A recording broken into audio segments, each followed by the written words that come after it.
And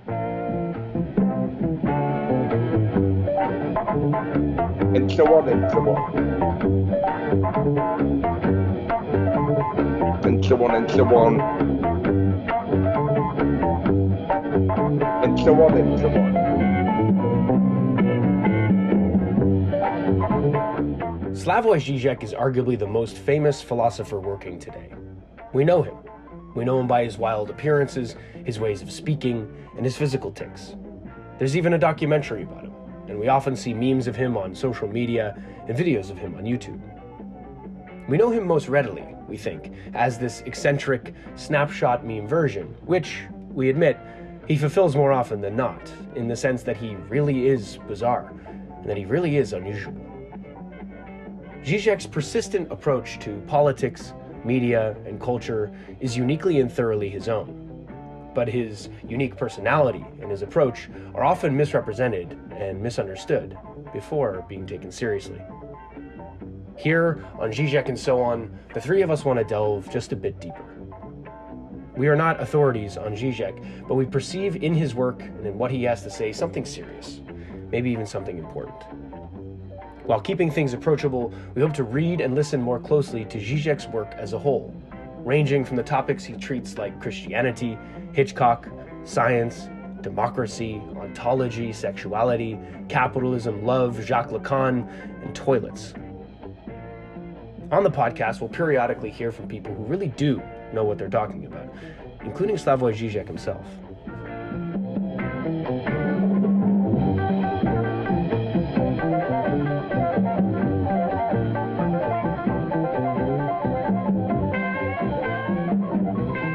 One of you want to set up what our initial thinking was behind the interview with Žižek and what we were sort of met with? Yeah, I think that I think with somebody like Žižek, the idea, at least at the outset, is, well, how do I possibly begin to approach his thought?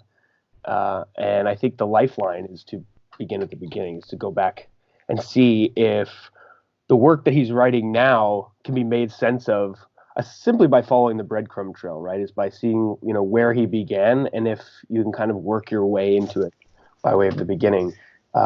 Which I don't know if interviewing him, maybe we learned that that's not necessarily the best approach, but yeah, I mean, at least when I first came to Žižek, I had the experience of reading the book and having no idea what it meant. And but that's not through any lack of descriptive ability on his part, but it was more like that style of analysis, the kind of discursive dialectic that he practices, where he brings in all these elements of film and politics and Kant, Hegel, Lacan. That mix is, you can't come to that necessarily organically, because, I mean, where does that synthesis lie really outside of Žižek? Right. So it's kind of by going through his work, by being and not necessarily being like linear or specific on every single terminology, but it's by that encounter that you start to gain that sort of language, and you acclimatize yourself, like, you're the frog in Žižek's boiling pot of water. Mm-hmm. There's something kind of interesting. Well, I was just going to say that about Žižek and the sort of the paradox that's at play is, I imagine that a lot of people, including myself, who encounter him more, on a kind of a media level than by his actual work, is that in his work, the paradox still plays out where he writes much like he appears, how he appears in media. Yeah, you can expect the same kind of thing in his work, but also to that end, he doesn't really ever introduce himself. Like, each book sort of begins with a bang, and you have to kind of be prepared for the pace and for that discursivity that we're talking about, this sort of ability to move very freely through references, both philosophical and cultural and filmic and psychoanalytic. So, I mean, that's present in the appearances that we get of him mostly in media, but the very reading of it, despite it being present in his work, it's kind of difficult, right? Like, it's difficult to follow, but it's there. So it's both surprising and not.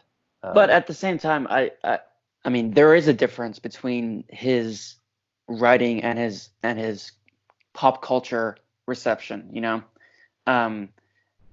They are, in a sense, they're all him at the same time. But when he writes a couple different styles of books. There's the lighter, more kind of current political type of analysis, and then he writes a very large amount of books that are more theoretical and directly philosophical. And I think what we're trying to do is discuss the encounter of those two things, and also add maybe special focus to the more philosophical angle of Žižek's work, because I agree, it's not immediately obvious what his position is, but he is trying to claim an ontological position, and he's working ferociously and extremely hard at articulating that at this point. And that's what came up in the discussion. I think also a thinker who's willing to, in any platform, discuss things that inherently make us, especially in our Western critical framework, uncomfortable.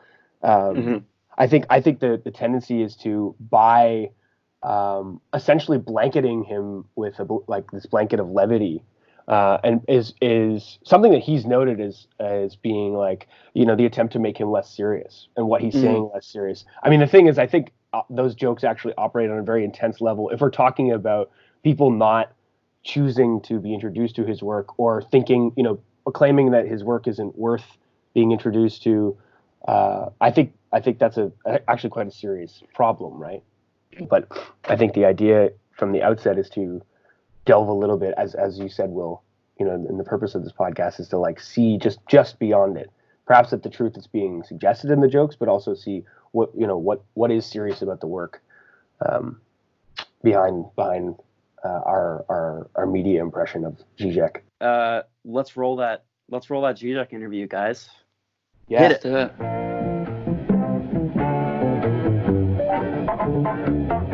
Briefly, so that we don't lose time, could you give me first? Do you hear my stupid voice good enough? Yes. Or how it sounds good? Sounds good. Okay. Second thing, could you give me a very brief, just so that I have an overall idea, very brief description of what are your evil plans for today?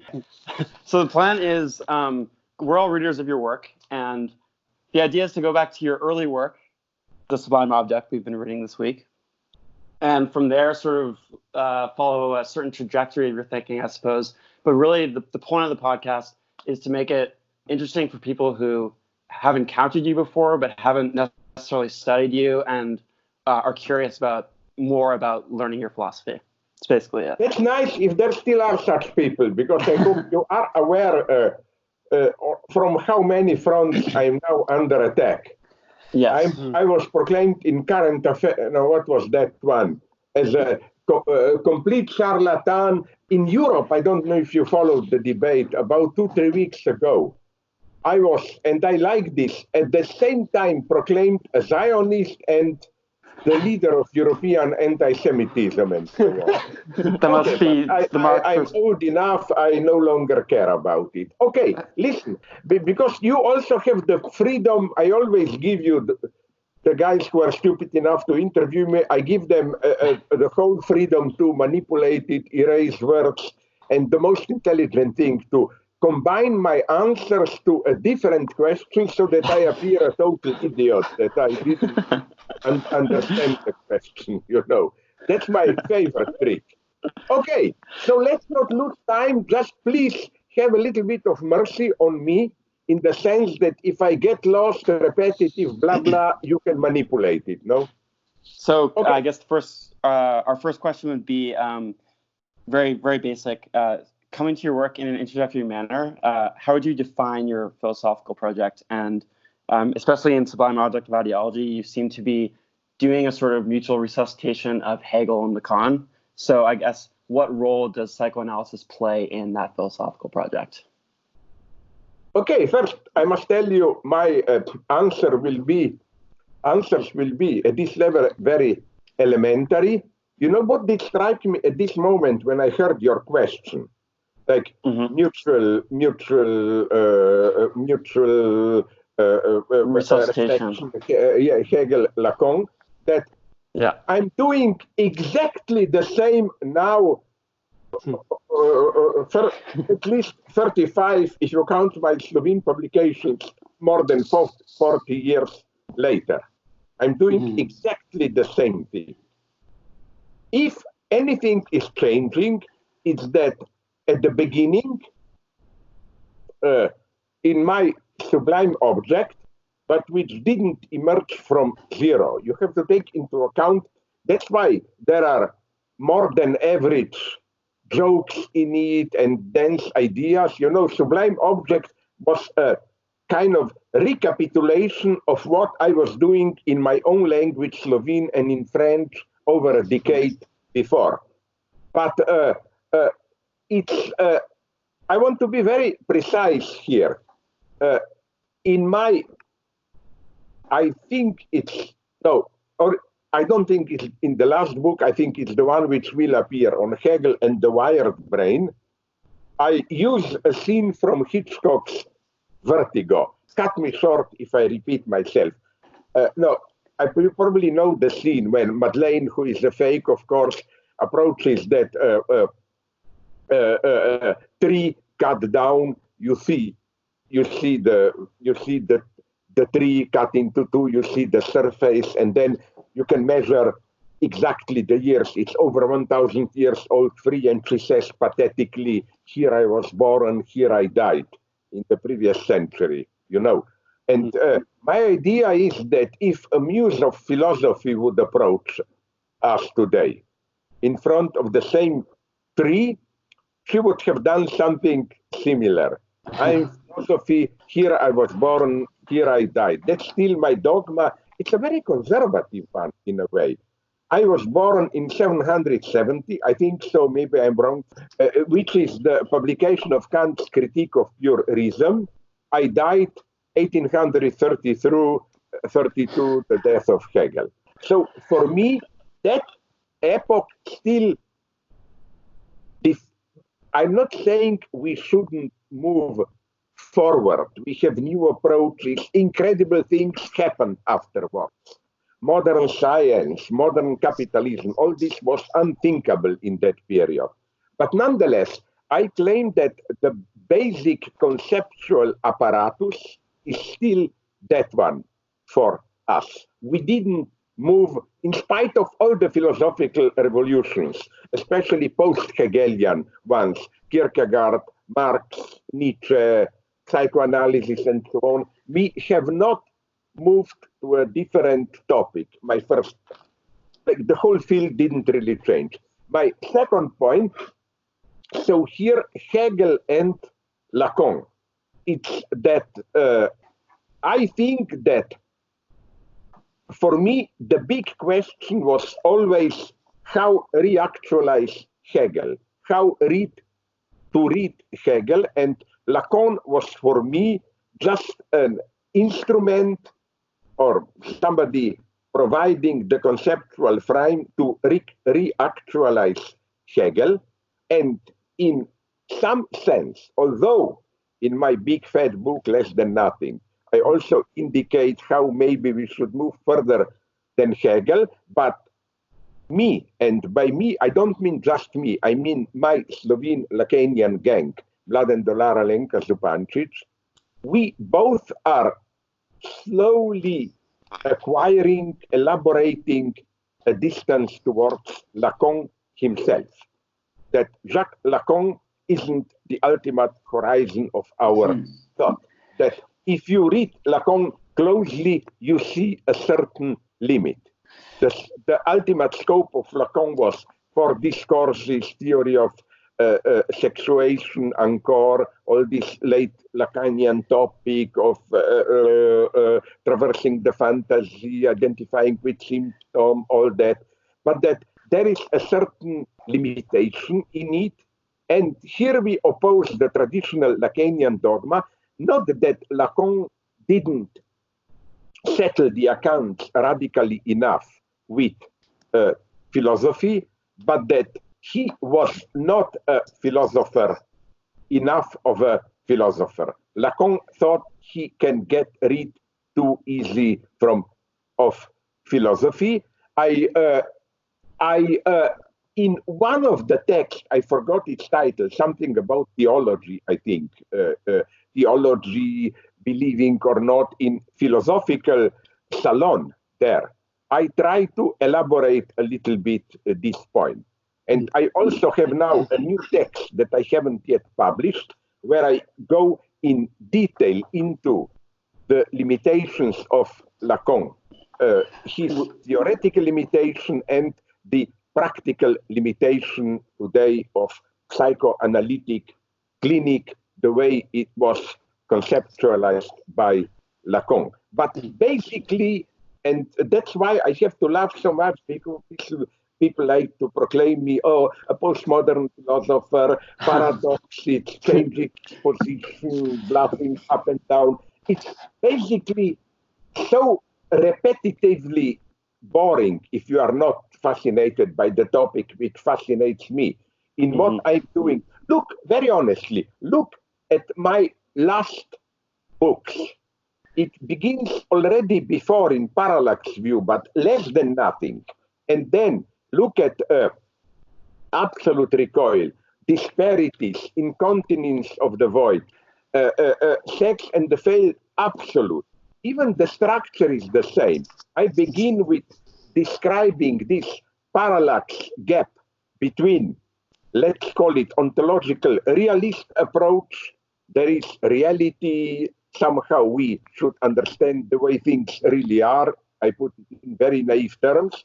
And then this transcendental reflection, which for me covers in a broader sense everybody, from deconstructionists to Heidegger to Michel Foucault, that the ultimate horizon of our thinking is just to reflect what Michel Foucault called episteme, what Heidegger would have called the disclosure of being, the horizon of meaning which predetermines what we see and what we don't see. And that's the ultimate thing that we can do.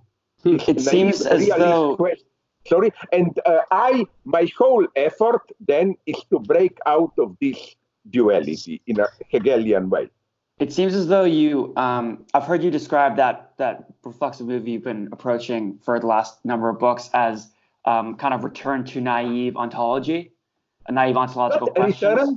Return to, of course, that's where I'm different from the so-called speculative realists.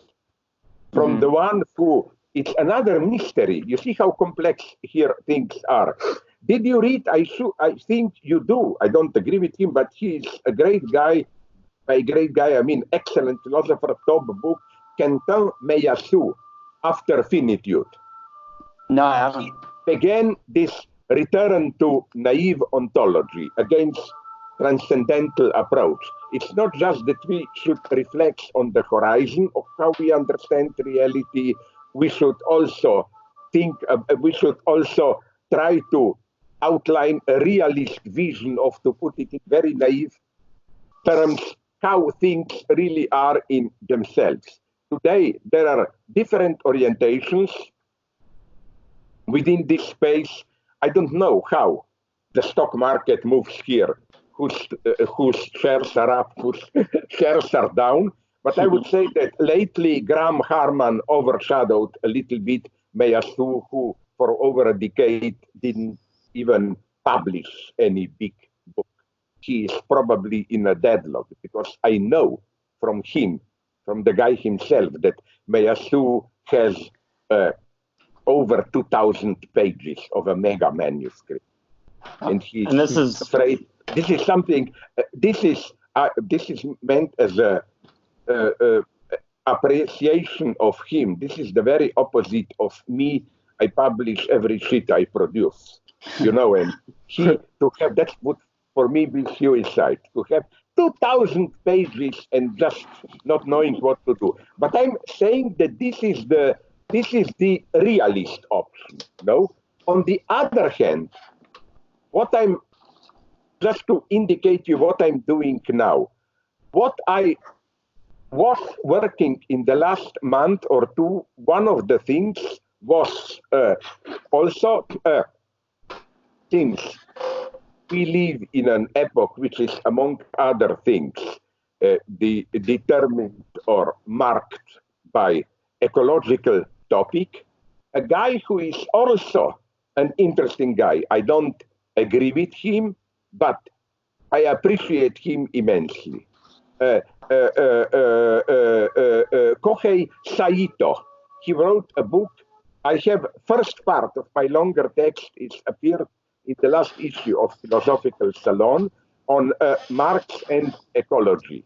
He tries to reformulate Marxism to be able to properly deal with ecological topic, because to put it in slightly ironic terms, one thing is clear. We may all laugh at Stalinist dialectical materialism, but at one thing it was better than Western Marxism. Western Marx focused on historico-social dialectic. It was historical materialism. Western Marxism, Adorno, Lukács, was always considering social historical practice as the ultimate transcendental horizon of our reality. It means you cannot ever refer to nature the way it exists in itself independently of human practice. As Lukács put it, George Lukács, the founder basically of Western Marxism in his History and Class Consciousness, nature is a historical category, which means that, of course, not some stupid subjective idealism, but whatever nature means to us, what we consider as natural, our basic, I wouldn't say image, notion with which we operate of nature is socially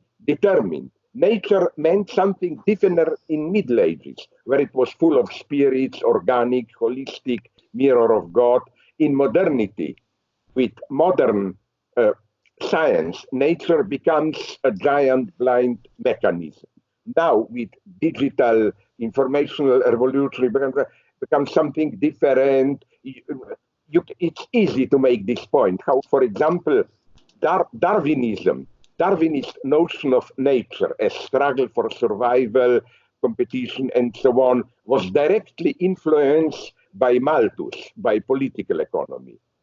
So this doesn't limit its validity in a primitive historicist way. The point is just that nature is a historical category in the sense of whatever we are talking about,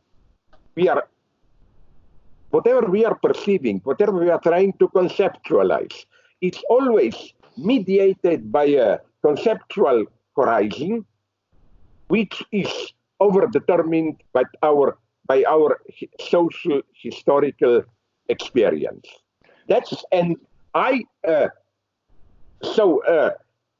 How to move, that's for me again the problem, how to move beyond this. There is a third, so I try to deal with this.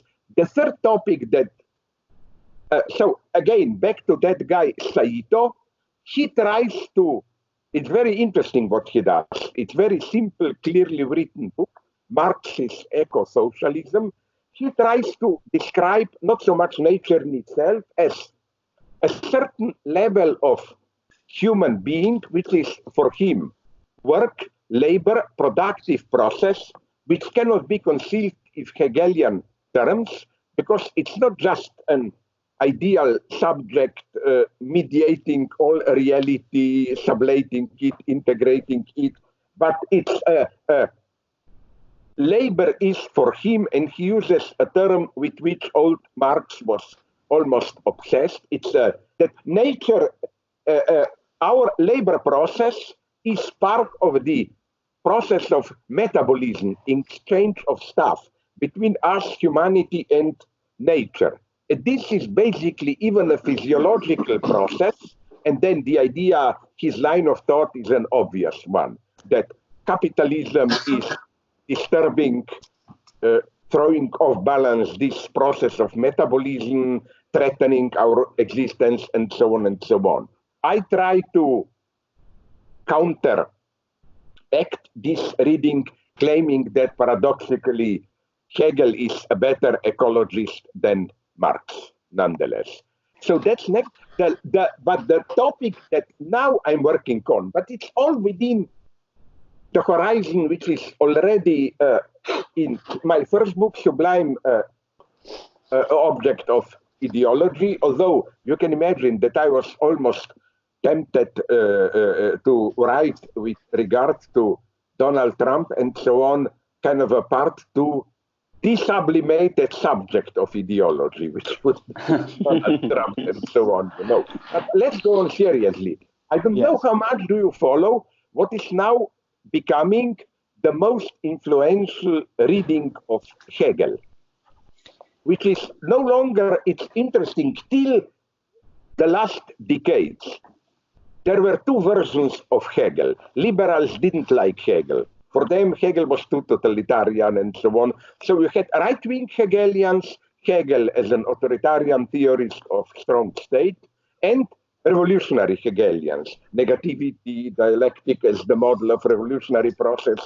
What is exploding now are what I call liberals' reading of Hegel.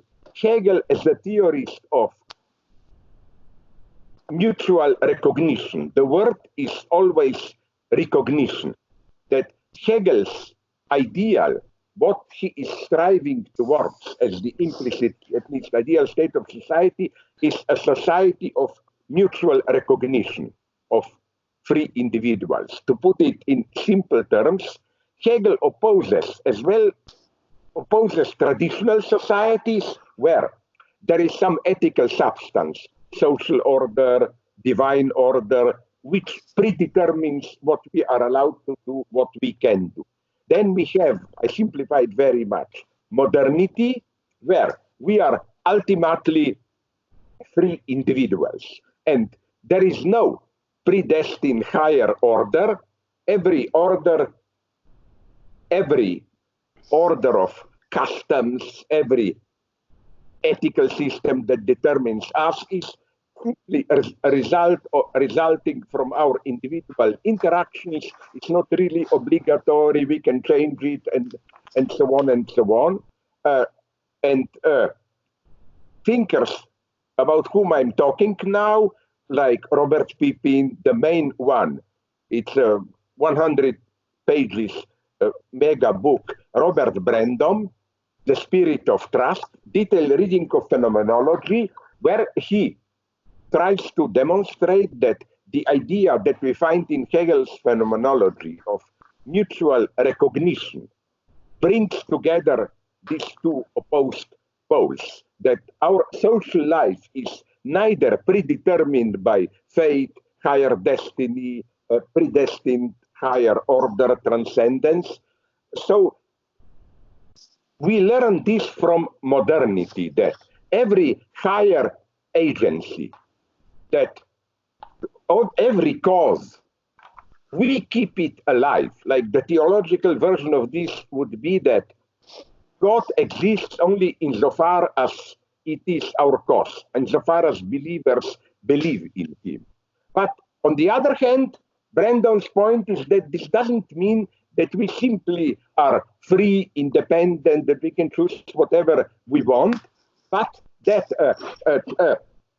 at the same time, we need some kind of order which we accept as determining us in order to be free. There is no freedom in pure autonomy. And Brandom gives quite a nice example, referring to, not exactly my best friend, referring to Noam Chomsky. No?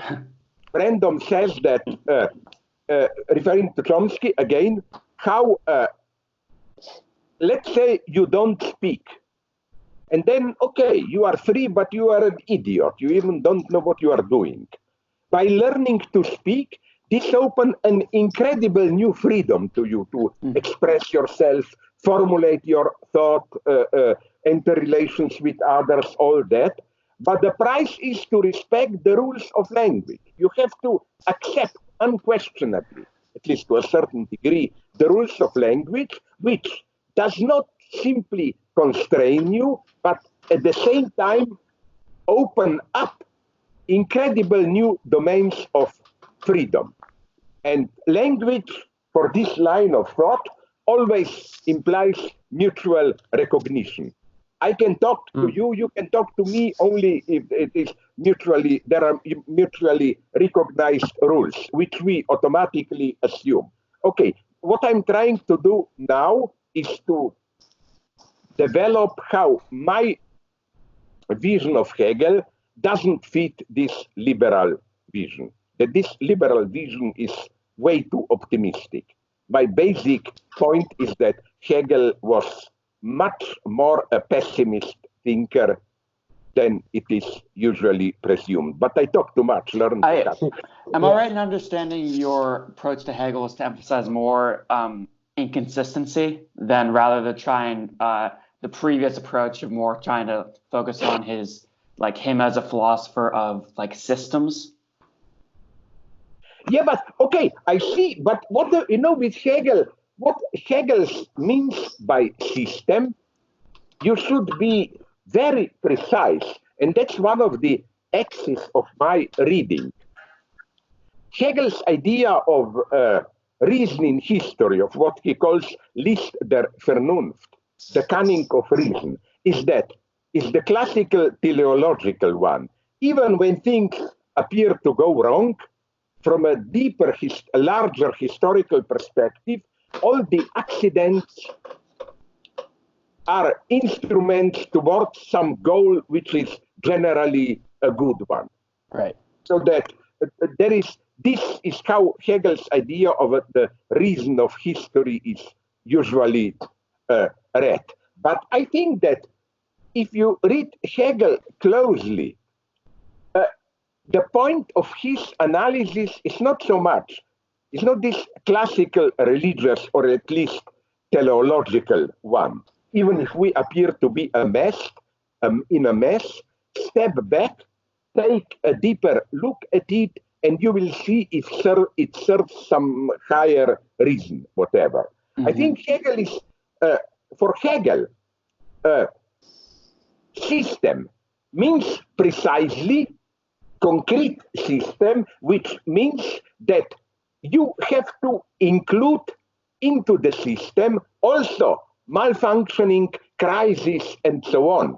That for Hegel, what may appear as an empirical disturbance of a system, like, oh my God, we had a good idea, but that thing went wrong. No? That it really was at least a possibility in the original notion. If Hegel opposes something, it's this idea, it's the idea that, that was a nice proposal, we just screwed it up in how to realize it. Hegel's big point, if you read him, is how that would be, for me, the zero level of Hegel. How, no matter how good our plans are, they will, in some sense, go wrong.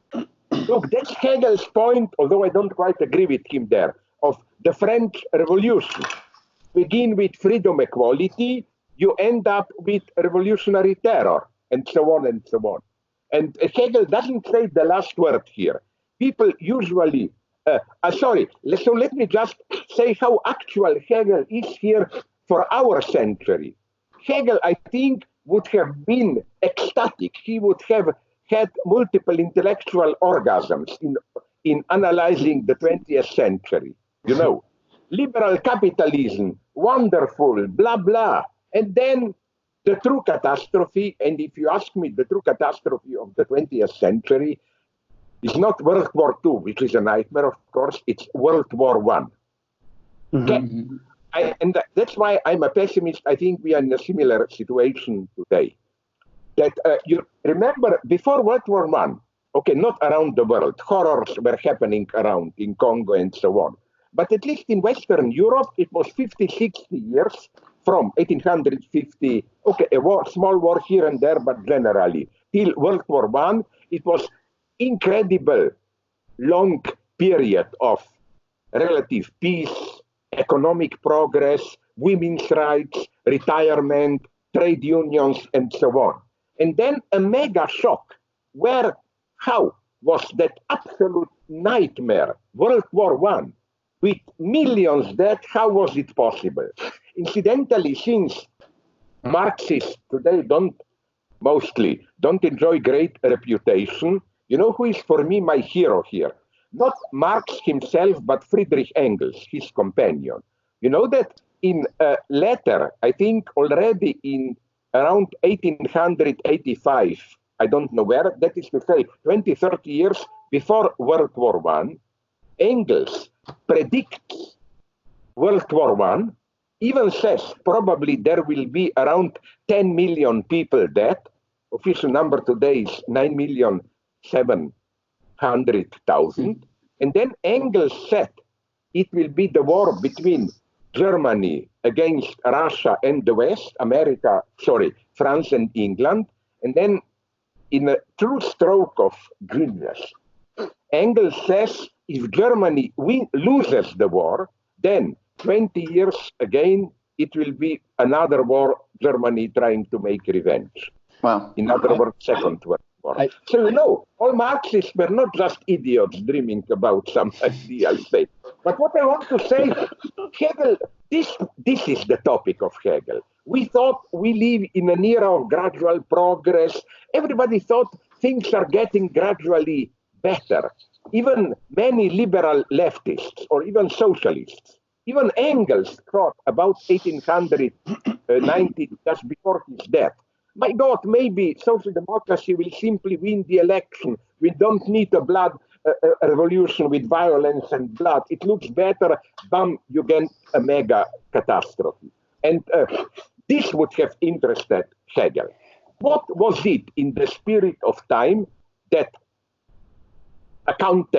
opened up the path to that war? And what Hegel would have also liked is this general question, liberalism, blah, blah. But what is wrong with liberalism that it opens the path to fascism, new forms of populism, and so on? And today, my God, with Trump and so on, we have the same mystery. That's why I'm opposed to liberal critics of Trump who just deplore Trump. No, I claim the true question is what was wrong with our society where till 20, 30 years ago, there was a kind of a liberal consensus. Republicans, Democrats, that something like Trump is possible. Even more tragic for me example. How was it that Leninism, which in spite of all violent features, was still a project of emancipation, how was it possible to end up with something like Stalinism with its gulag and so on and so on? How could that have happened? I mean, what's the enigma? This is what really intrigues Hegel. He speaks in some passages of his, I don't know now where, philosophy of history. He's almost obsessed with this idea. How you do a wonderful plan with good intentions, bam, you cause an even greater catastrophe. Hegel is not interested in how, when you do something bad, it may, in some unpredictable way, serve the good. His point is, his focus is on how an excellent idea can turn wrong. And that's where we are today. That's why Hegel is actual. Hegel, I think, is the greatest philosopher of contingency. That's why he never makes plans for the future. And to return, just to conclude, I will not talk all the time, believe me. To return to my sublime object, as much as I like that book, it still sells. Combined sale, the best of all my books. But I see some limitations. First, I see too much naive trust politically in democracy. I still believe in that notion that in democracy with where the place of power is empty and so on, that this emptying of the place of power just through elections, free elections, somebody can occupy it, that this somehow, I wouldn't say guarantees, but makes possible a certain openness and so on and so on. I think today, especially with new forms of digital control, not to mention the future of directly reading our brain, but already now, our democratic process is to such an extent manipulated that at least we should rethink what democracy actually means today. Which would be that would be a philosophical project, no? To re-ask the question of democracy. Yeah. I don't have a clear answer. You make a good point now. I'm more and more moving, as people usually do in desperate times, towards the philosophical dimension. I'm not asking the empirical question, should we fight Trump? Of course we should. Not what to do. I'm just asking, how was something like Trump possible?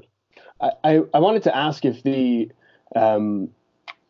how something like the parallax view or the parallax gap between what you said was the ontological realist approach and the transcendental reflection that seems to be present in the tradition. How is parallax view how does it iterate the question of the limit of sense or the impossibility of being differently from the other examples that are embedded in Lacan and Hegel that seemingly your work seems to be a gradual overcoming of? How is something like parallax view or this gap that's exposed where there's a new emphasis on... My basic formula here, it's a pretty simple one, although it's not simple then to develop it and even to understand it properly. I think my thesis, and here I'm a little bit of a speculative realist, having some speculations, opening myself up to some speculation about nature and so on and so on.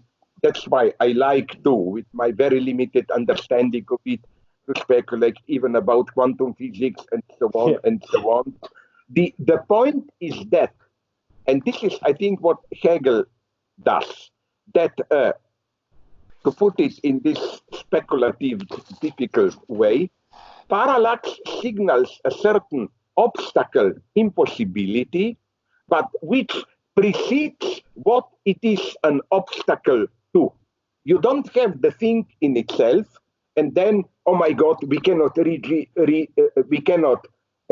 it, we will never know how things really are, and so on and so on. What if things, in some ironic sense, don't know what they are in themselves? That's my big motive, which is problematic to many other Hegelians, like Robert Pippin, in his review of By Less Than Nothing, doesn't accept it. This idea, which I find extremely fascinating. And these things that don't know that reality in itself is ontologically incomplete. Reality is not fully out there, and we cannot just get at it. This obstacle, as I repeatedly emphasize, we, of course, when we try to get to know something, this obstacle is not just an epistemological obstacle, like it's too strong, too complex, we will never be able to grasp it. This obstacle is in the thing itself. And here is nonetheless a continuity of my work where I refer to the same example of Adorno for maybe 10 times in my work, but I remember clearly already in my Sublime Object, in my first English book. You know, when Adorno says, is society a combination of individuals or an organic whole which in some systematic sense precedes individuals, so that individuals are what they are only as part of a objective social totality. And then Adorno's answer is that the solution is not to privilege one side or another, to be an individualist. No, all social structures are a result of individual interactions. Neither is the solution this kind of organic unity. We individuals are always part of some social whole, but that society itself is characterized by this radical parallax gap. Society only exists if there are these two dimensions, individual standpoint of totality, which cannot ever be brought together to a common denominator.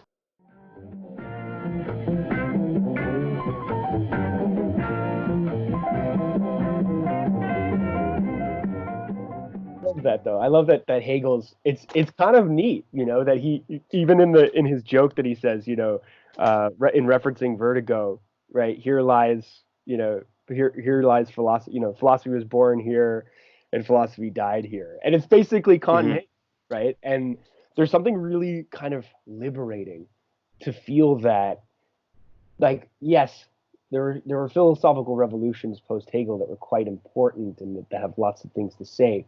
But right now, with a kind of weird sense of urgency, Kant and Hegel are like, that's what's in Žižek's tool bag. The two things. It both speaks very decisively against the notion that he's a postmodernist, and it also kind of frames much of the philosophical discussion after Hegel, via Kierkegaard and especially Marx, as being in conversation with him.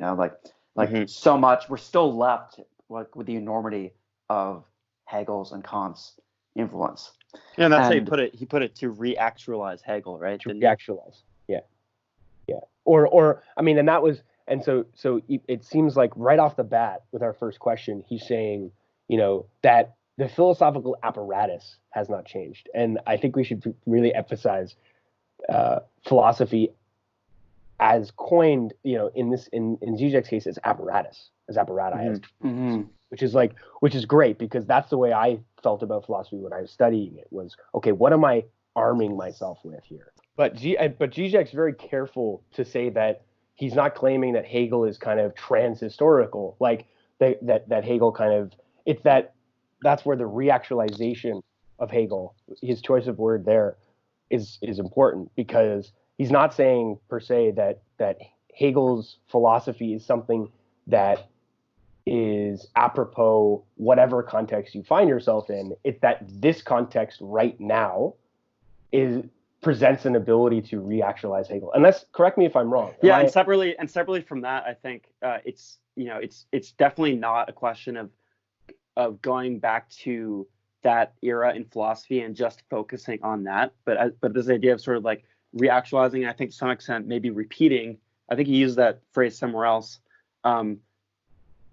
the structure of Hegel's thinking for our immediate situation. Right. There's the return of the repressed. Sure. Well, but there's something unique of both about this context, which is not just which not in that sort of transcendental, what does he call it, critical logical way, in which there's this kind of apperception of an epistema that's happening now that we can kind of remove ourselves from in order to critique. Like that Hegel, there's a uniqueness to the situation now that presents a reactualization of Hegel that is specific and unique to not only Hegel's thought, but to the situation that we find ourselves in right now. Yeah, I think that, and it's the return to it fundamentally changes both the articulation and the reception of it, because he's not saying we need to return to Hegel as he was perceived within that context alone, but that there's something that in the current philosophical sphere, especially considering deconstruction, etc., that we're left in a certain kind of position where we no longer really know what to say. Given that nothing is sayable, what can we say at this point? And this is where the return to Hegel becomes especially interesting and vital, is that he speaks to that ultimate failure of a cohesive system. And it's the Hegel of it's the Hegel of inconsistency, the Hegel of antagonism. Which is, I mean, I never heard that before. It's extremely interesting. Well, it's always lurking there, right? But I think like it was like when we study Hegel, the thing that I left with was that Hegel was systematic, but also that there was something kind of deterministic about it, that everything could be subsumed under the reason coming to know itself, this kind of grand historical narrative, teleology being a word that I was introduced to by way of to understand. Do you want to describe what that word means, Jake? Teleology? Yeah, in layman's terms. I don't know. I always understood teleology as goal oriented, and that in I think when we're thinking about Hegel and this sort of notion of continuity with, or rather incontinuity within continuity, is that historical events occur by way of historical actors. We think like Alexander the Great, Napoleon, Julius Caesar, Stalin, etc. History, the teleology of history, a kind of trajectory of history, is built in, and so that inconsistent moments brought forth by historical actors are subsumed under a larger project. Now, I think the kind of the version that we got of this, which I think is kind of a vulgar understanding of it, is that there's a sort of grand march of history, which is a progression upwards that is embodied by great men, capital G, capital M, in these world historical figures. Well, and ironically, they're not. These men and that are God often... and that spirit is another word for God, which is which is not correct. No, it's not. Well, what's interesting is that, and in listening to the interview again to prepare for today, I was struck by what an apparent kind of almost contradiction is, that we're talking about Hegel in terms of discontinuity, right? Is that, and ultimately at the end of the interview, Žižek is talking about how is it that such a good idea can have such terrible outcomes. Mm-hmm. And this is really that when we're talking about Hegel and something like the concept of teleology, is that Hegel tried to, I think, put into work a sense of history that was able to explain some of the greater and more horrific catastrophes and aberrations under the banner of a much larger project. And so, but I think so that was always at hand, I think, in the teleological understanding of Hegel. What is Žižek now? And maybe I'm actually asking you guys, what is maybe Žižek's press on Hegel to be reactualized? What's different about his approach to Hegel? What's different about it than from this teleological understanding that does in fact kind of make room for inconsistencies, for what's different? I think what many people would know is the triad of like thesis, antithesis, synthesis. But I think where Žižek comes in, and this more contemporary reading of Hegel, is to say that one does not follow the other, and that in the very kind of thesis of Hegel is its own inconsistency and lack, and that inconsistency itself is inscribed into reality itself, and that exactly. And Peter, you asked about the systems, Hegel being the philosopher of systems, and Žižek was actually very precise in his answer, and he said what I'm quoting here. He said what Hegel means by system is his idea of reason in history, the cunning of reason. Even when things appear to go wrong, all accidents are instruments towards a goal, which is generally a good one. But if you read him closely, this is Žižek. His point isn't this teleological one. For Hegel, system means precise, concrete system, which means that you have to include into the system malfunctions and crisis, which I think is the real difference there. For sure. And it can be, and this is really a disruptive thought, because I think sometimes I tend to want to feel this way, that something like, I know that Žižek was referencing Donald Trump, is that we'd like to think that these are impossibilities that have somewhere along the line been given breath, and we can't understand how or why. That ultimately there's the liberal consensus that we're all working towards a kind of more liberated individual within a society that's much more accepting, and that to me is like the kind of blanketed, what we wake up every day. If you were to ask me what's the teleology that's going on right now, that would be sort of my adumbration, my sketch of it. But and that things like Trump or like things that are happening in Brazil or Hong Kong or in Argentina, these are just sort of like little blips in the little blips that can be explained or can't be explained.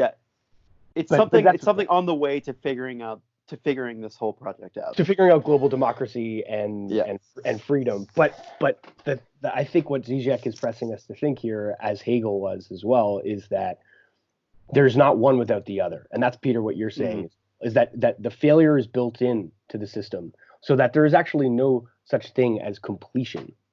And for what's so interesting about Hegel is we're talking about this on a socio-political realm, but we're also talking about an ontological realm. That's where Žižek really uses Hegel quite well and ties Lacan in, is that on an ontological, experiential, and perceptive level, experience is incomplete.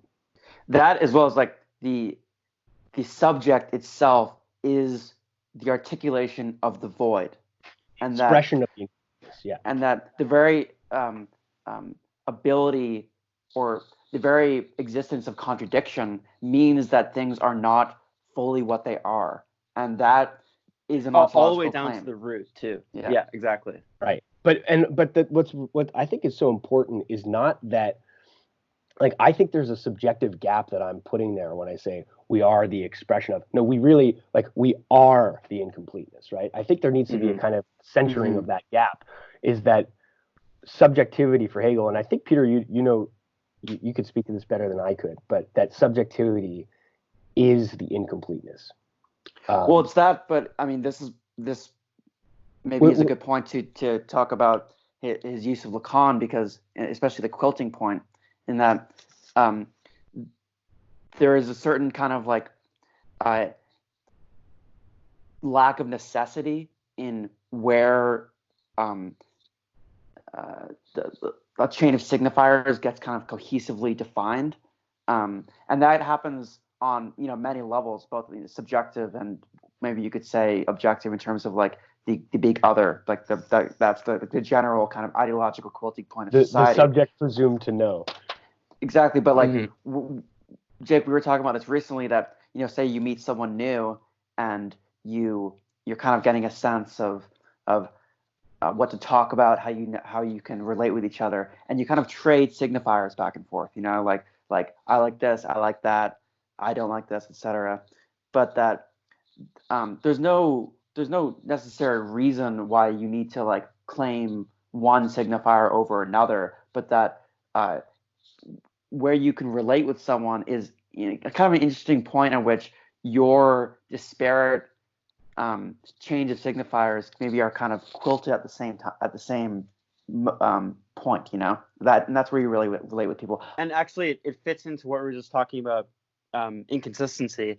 I think that the quilting point, as you just said, sort of volunteering a certain symbolic identity for oneself, is this sort of covering up over what is essentially at its very base disparate and not and incomplete and inconsistent.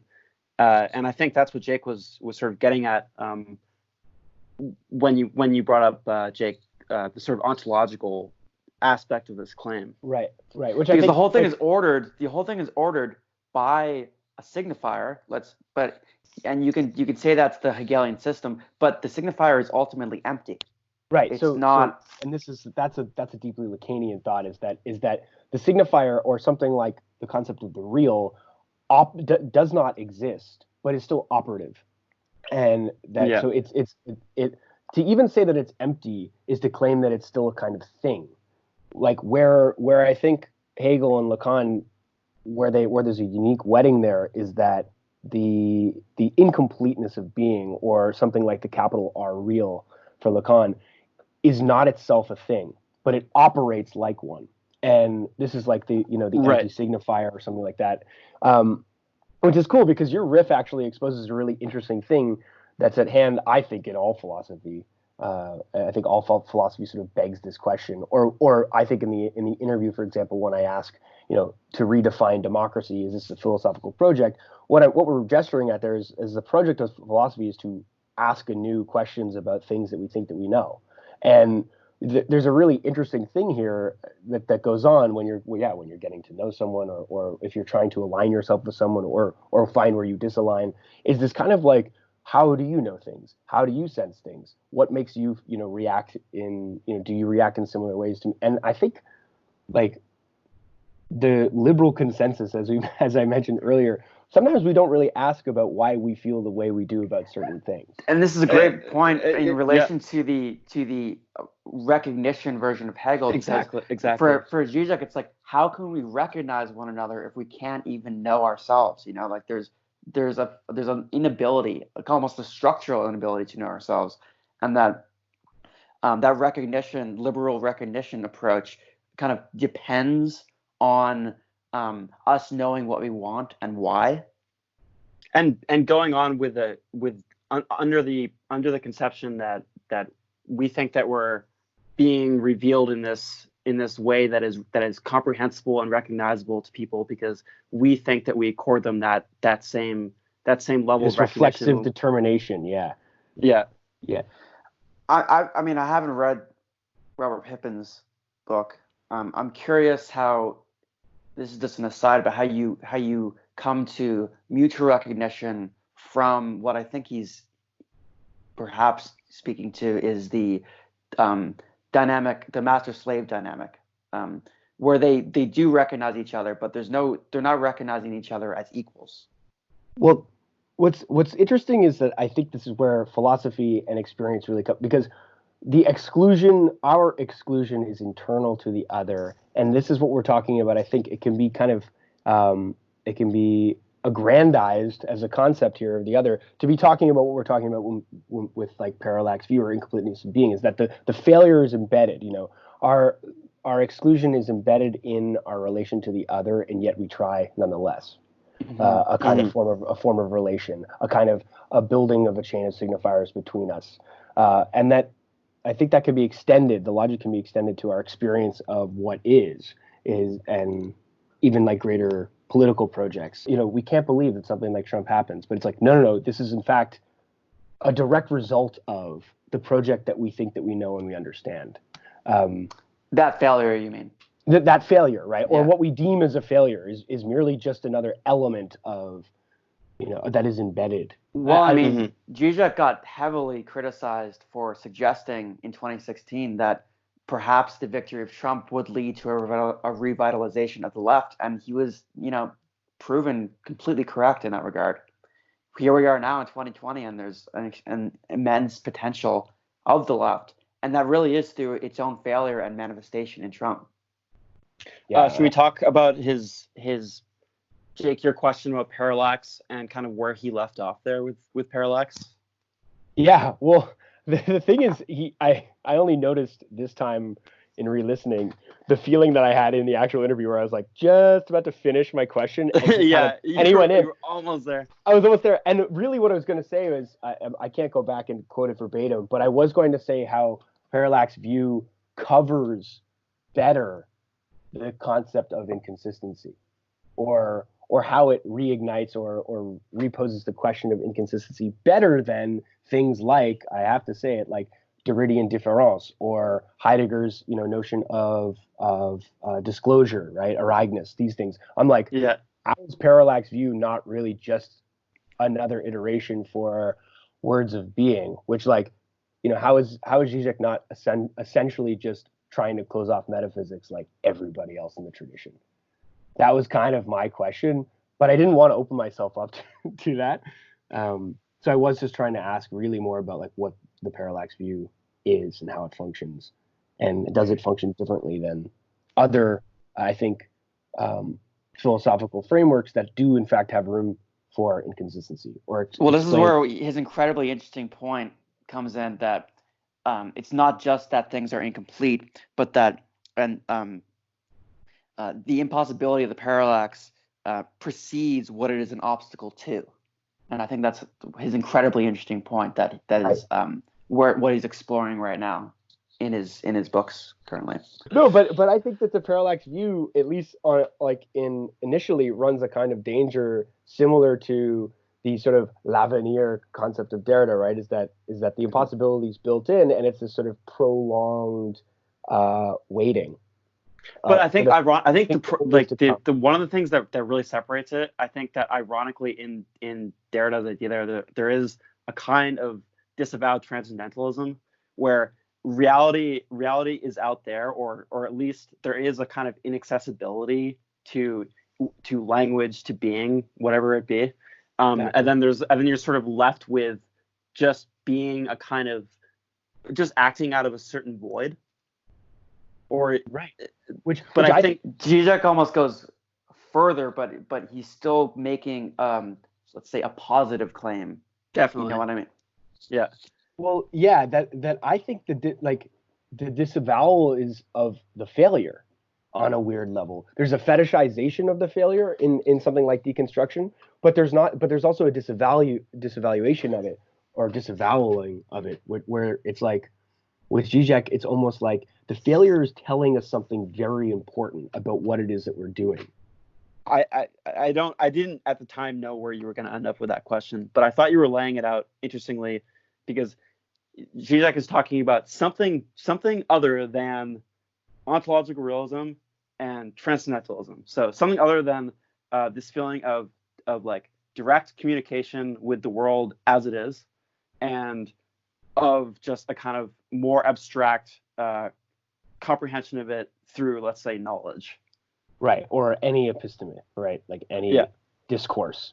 So you're asking him, like, how is it that parallax view maybe insinuates itself into that dynamic, but isn't necessarily taking sides with either one? And Žižek said, maybe it was just before that, but Žižek says that he's actually, he's speculative. He's speculating here. Right. And I think that, right. But to quote what he says to your question, he says, my basic formula, his thesis is a little bit speculative realist, speculations about nature, quantum physics. And then he says that the point is that parallax signals a certain obstacle, impossibility, but which precedes what it is an obstacle to. You don't have the thing itself, and then, oh my God, we cannot reach it. We will never know how things really are. What if things, in some ironic sense, don't know what they are in themselves? So that's a twist there, I think, because he's inscribing the impossibility on a lower, more sort of like core level, I think, than just a relationship. What is my relationship to the outside world, or what is my relationship to my own knowledge? There's something else happening. It's not an epistemological obstacle, is what Žižek says, right? It's that the deficiency and the failure is in the thing itself, and it's kind of hilarious to actually think that at some point it was quite kind of cool to be like, well, it's actually just a limitation of sense, and that yeah. Well, that's the Kantian. That's where the transition from Kant to Hegel really takes place, where Kant gets to a point where he says reality does exist out there, but there's no way the subject can actually know it. And then that wakes, as Hegel says, him out of his dogmatic slumber, and he says, no, actually, that inability to understand reality is reality itself. Yeah, and that the deficiency is built into it. And in fact, what's kind of unique, and I would not ever try to level a humanist argument, but what's kind of unique is that it seems that subjectivity is not only attuned to the deficiency, but kind of operatively is the deficiency, exposes its relationship to the world, the deficiency that's inherent to it. And for fucking hundreds of years, if not thousands, kind of would elect, it's our reason that is incapable, well, it's often one or the other, like the world exists and we can't know it, or like we are the world, in kind of or like the James Bond movie, the world is not enough. right. And the parallax view, which will be coming out with Daniel Craig any minute. There's actually a movie called The Parallax View, Jake. There is. I know, it's from the 70s. That's a horror film. We should watch that. I think we should. I saw that. basically feverishly Googling parallax view, like, can somebody explain this to me? And the first thing that came up was a movie. But it looks pretty good. No doubt.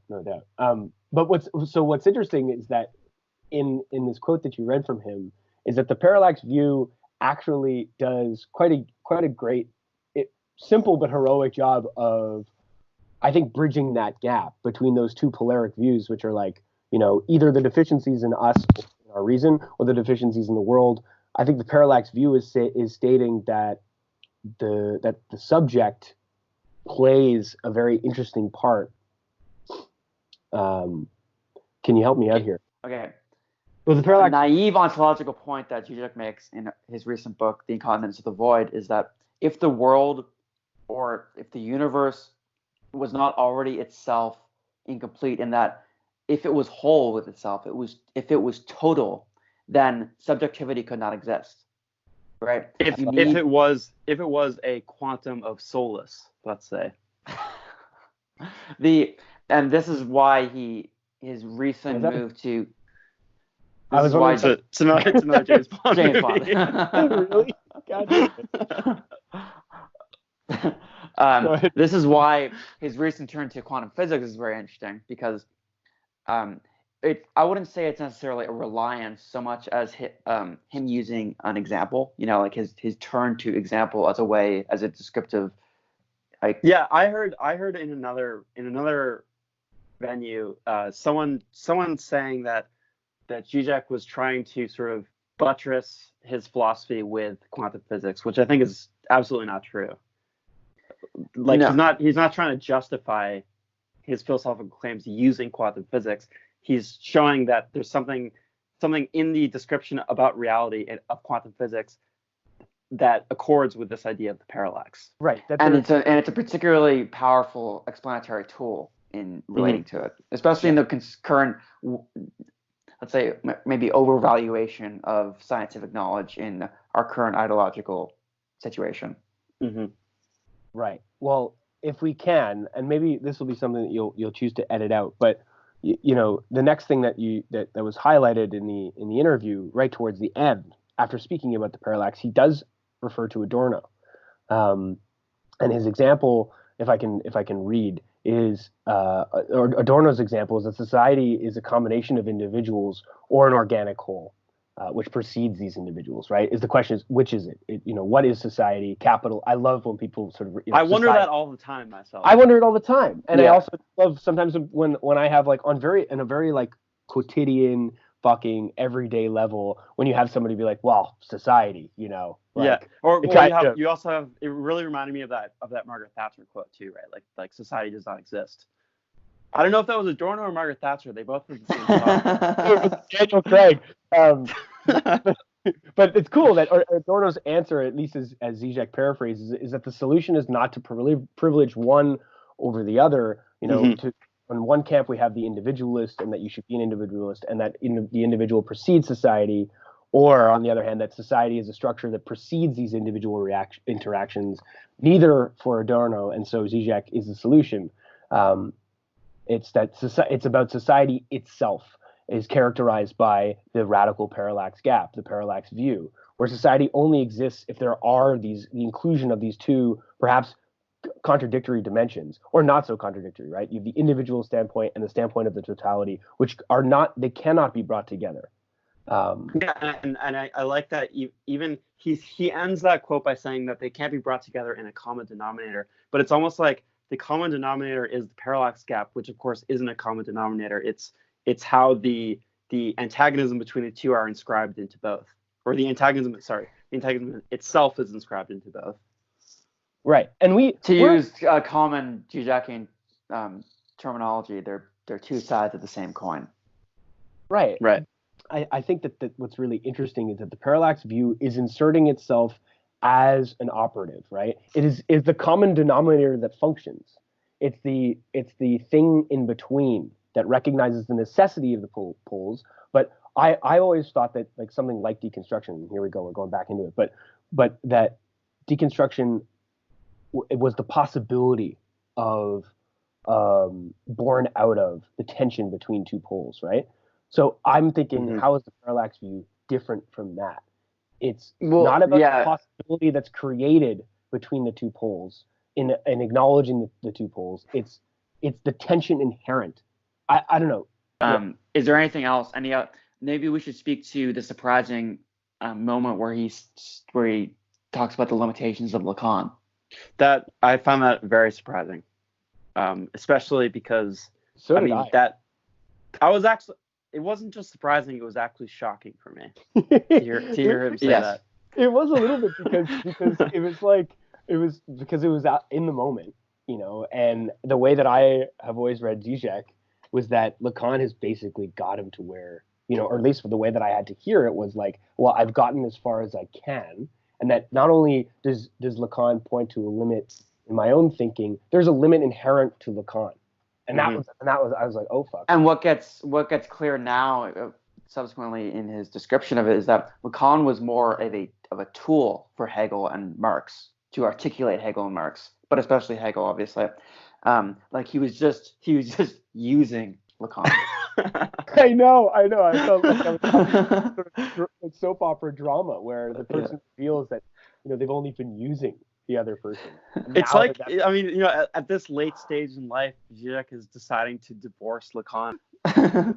Right. Wasn't there so many happy times? Yeah. Yeah. Okay. So, but so what does that mean for like, what is it? So it's shocking on one level, but also what does it mean? Well, see, I don't think we're particularly equipped to answer that question right now, because, well, for one thing, I don't know if we know enough about Lacan, but I think more to the point, we don't know exactly what he means by that. No, we don't know what he means by the limitations of Lacan. Further, just sort of like it was. I'd say I felt kind of sad when I was reading it because it was like I thought you loved Lacan, man. Yeah. Yeah, it's weird. It's weird. I thought, what have we all been sort of watching then, right? Like what have we been reading but it's time. But it's true. Actually, let me just add this though, that the way that Žižek talks about Lacan, he really just uses a few, as Peter said, a few tools from Lacan. Like he talks about the petit objet A. I don't know how you're supposed to say that in French, but it's the object A. I think we'll just call it that. The little object A, and object A for short. And then he talks about, certain other ideas like traversing the fantasy symptom, these kinds of things. But it's true, like he says in the interview, it's true that it really has been, to a large extent, a way to talk about Hegel. I think, because you don't really see it in reverse, do you? You don't really see him reading Lacan through Hegel to the same degree. No. Well, I think also maybe what we could think about is that how Lacan was definitely a tool for modernizing Hegel, right? Well, and especially at that point, Žižek is going to he's doing school in like the late 70s in Paris. He's studying with Miller, who was Lacan's son-in-law and who was the heir to his thinking, right? So he's very, and for someone at that point who isn't in with the deconstructionists and right, more broadly speaking the postmodernists like Deleuze or Foucault, Lacan was very much represented like another, along with Althusser, another strain of French philosophical thinking that was happening and that was new and fresh at that time. I think it's so. I think the context is important there as well, and it's also interesting that Žižek often emphasizes the fact that Lacan himself was not a philosopher, and that he often kind of mistook and misnamed. He was not enough of a philosopher, which I thought was like so interesting. Well, he was often actually quite opposed to philosophy, and I think that it's interesting that, primarily it's obvious that Žižek does consider himself like concerned with philosophy. So it's interesting that while integrating Lacan's analytical tools, recognizing their limitations insofar as they speak philosophically to the greater project of Hegelian commentary.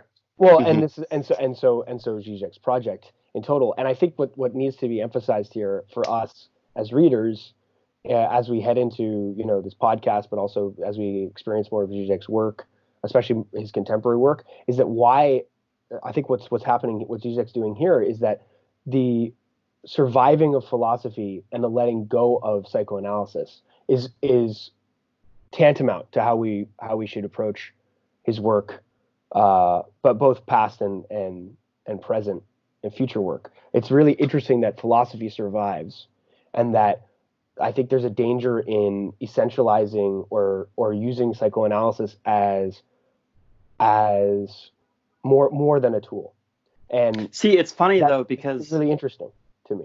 Yeah, no, that is really interesting, and I think that should actually be a way that we try to approach it, especially from what we've now understood to be his sort of most recent iteration of his project. But at the same time, and this was what was completely jarring to me when he said that, is that literally like 2 years ago, maybe even less, I was hearing the line from him and Alenka Zupancic, his Slovene comrade in philosophy, that psychoanalysis is absolutely essential for understanding philosophy. Like to the degree that you can't understand philosophy now without reading it through psychoanalysis. And here it is, not very much time has passed, and it's like, how are we supposed to relate with Lacan now in Žižek's thinking? I think that we have all these books. Žižek talks about Lacan in every single one, from what I can tell.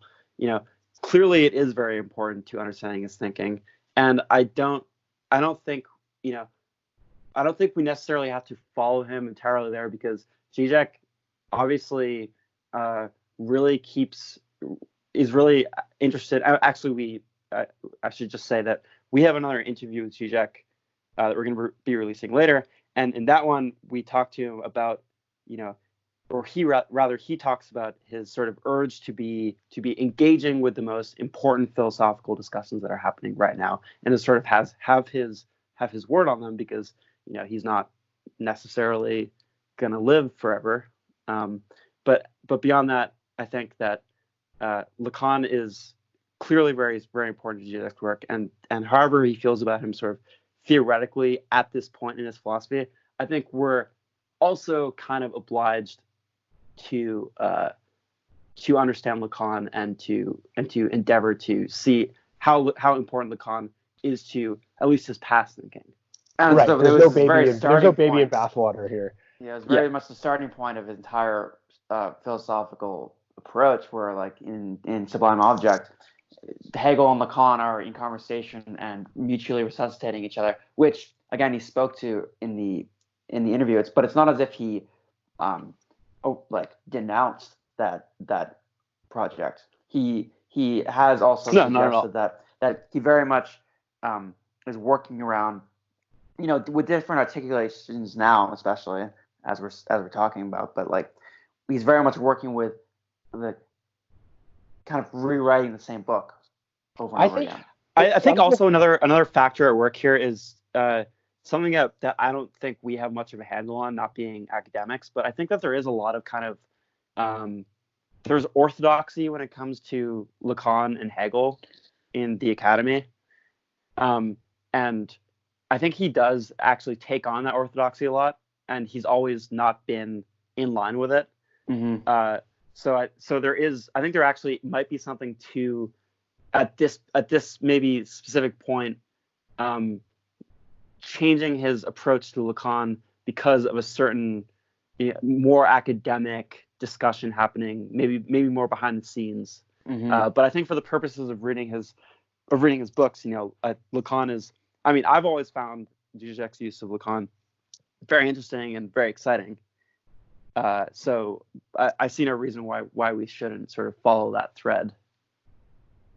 No, for sure. Absolutely. I agree. I think there's probably what needs to be understood just on a base level is that Hegel and I think just the philosophical project is something that is helped along by psychoanalysis, but that needs to go further or can go further than what psychoanalysis provides as a tool, right? I think that's crucial. Something more prescient about philosophy and Hegel in particular that allows us to assess what is going on sort of more on a quite literally a socio-political at like the realm there, that philosophy can access and allow us to understand and critique what's going on in a way that is only helped by psychoanalysis, but cannot be approached so strictly through psychoanalysis.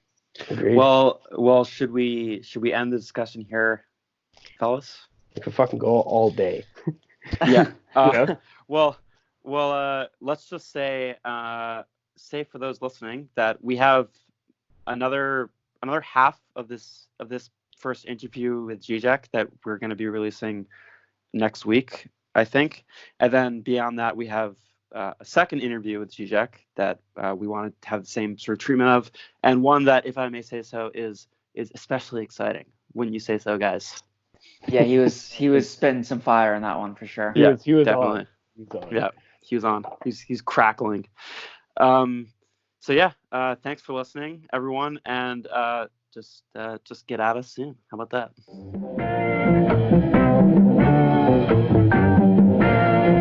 And so on and so on. And so on and so on. And so on and so on. And so on and so on.